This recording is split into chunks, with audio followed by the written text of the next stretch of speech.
Who is the Charlie?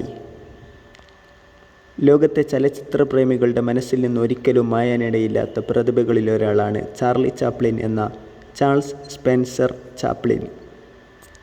1800കളുടെ ഒടുക്കം മുതൽ 1975 വരെയുള്ള മുക്കാൽ നൂറ്റാണ്ടുകാലം അദ്ദേഹം കലാലോകത്ത് നിറഞ്ഞു നിന്നു. നിശബ്ദ ചലച്ചിത്രങ്ങളുടെ കാലത്തെ സൂപ്പർ താരമായ ചാപ്ലിൻ്റെ ജീവിതകഥ പറയുന്ന ചലച്ചിത്രമാണ് 1992 പുറത്തിറങ്ങിയ ചാപ്ലിൻ. റിച്ചാർഡ് ആറ്റൻബറോ സംവിധാനം ചെയ്ത ചിത്രത്തിൻ്റെ തിരക്കഥ ചാപ്ലിൻ്റെ ആത്മകഥയായ മൈ ഓട്ടോബയോഗ്രഫി, ഡേവിഡ് റോബിൻസൺ എഴുതിയ ചാപ്ലിൻ്റെ ജീവചരിത്രമായ Chaplin his life and art എന്നീ പുസ്തകങ്ങൾ അധികരിച്ച് തയ്യാറാക്കിയതാണ്. റോബർട്ട് ഡൗണി ജൂനിയറാണ് ചിത്രത്തിൽ ചാപ്ലിൻ്റെ വേഷമണിഞ്ഞത്.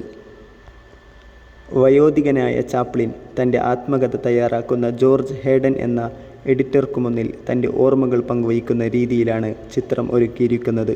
ഇല്ലായ്മയുടെ വേദന നിറഞ്ഞ ലോകത്തു നിന്ന് ലണ്ടനിലെ നാടകവേദിയിലേക്കും അവിടെ നിന്ന് US-ലേക്കും കുടിയേറിയ ചാപ്ലിൻ്റെ ജീവിതം സംഭവബഹുലമാണ്.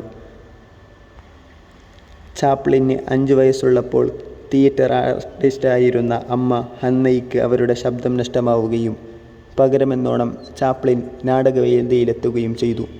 മനസ്സിൻ്റെ താളം തെറ്റിയ ഹന്ന പിന്നീട് ചിത്തരോഗാശുപത്രിയിലായി. ചാപ്ലിനും സഹോദരൻ സിഡ്നിയും കൊമേഡിയൻ ഫ്രെഡ് കാർനോയ്ക്കൊപ്പം ജോലി ചെയ്തു. കാർനോയാണ് ചാപ്ലിനെ US-ലേക്ക് അയക്കുന്നത്.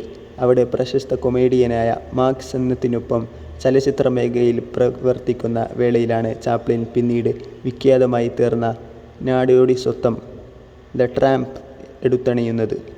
തൊപ്പിയും വടിയും മുറിമീശയുമുള്ള ആ കഥാപാത്രം ചാപ്ലിൻ്റെ ജീവിതം മാറ്റിമറിച്ചു. ആ കഥാപാത്രത്തിൻ്റെ ഓരോ ചെറുചലനവും ചിരിയുടെ അലയൊലി സൃഷ്ടിച്ചു. സ്വന്തം സ്റ്റുഡിയോ ആരംഭിച്ച ചാപ്ലിൻ ഒട്ടേറെ ഹ്രസ്വചിത്രങ്ങൾ നിർമ്മിക്കുകയും സംവിധാനം ചെയ്യുകയും അഭിനയിക്കുകയും ചെയ്തു. പ്രണയങ്ങൾ, പ്രണയപരാജയങ്ങൾ, മാറിമറിഞ്ഞ ബന്ധങ്ങൾ, തർക്കങ്ങൾ, കേസുകൾ, അതിനിടയിൽ പിറന്നുവീണ അനേകം അനശ്വര സിനിമകൾ. The kid, modern times, the great detector, the gold rush. തമാശ കൊണ്ടും ചടുലത കൊണ്ടും രാഷ്ട്രീയം കൊണ്ടും ലോക സിനിമയുടെ പൂമുഖത്ത് പ്രതിഷ്ഠിക്കപ്പെട്ടത് ഒട്ടേറെ ചിത്രങ്ങളാണ്.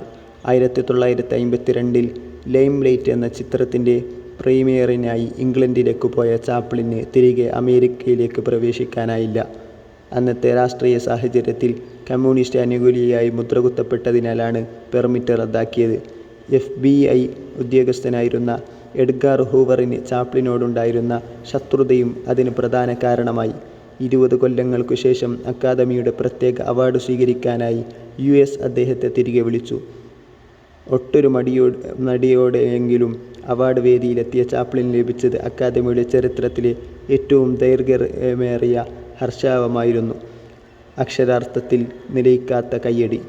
1992 ഡിസംബറിൽ പുറത്തിറങ്ങിയ ചലച്ചിത്രത്തിന് സമ്മിശ്ര പ്രതികരണങ്ങളായിരുന്നു ലഭിച്ചത്. ചിത്രം വലിയ സാമ്പത്തിക വിജയമായില്ലെങ്കിലും മികച്ച നടൻ, സംവിധാനം, സംഗീതം എന്നിവയ്ക്കുള്ള അക്കാദമി പുരസ്കാരങ്ങൾക്ക് നാമനിർദ്ദേശം ചെയ്യപ്പെട്ടു. അക്കൊല്ലത്തെ മികച്ച നടനുള്ള ബാഫ്ത പുരസ്കാരം റോബർട്ട് ഡൗണി ജൂനിയറിന് ലഭിക്കുകയും ചെയ്തു.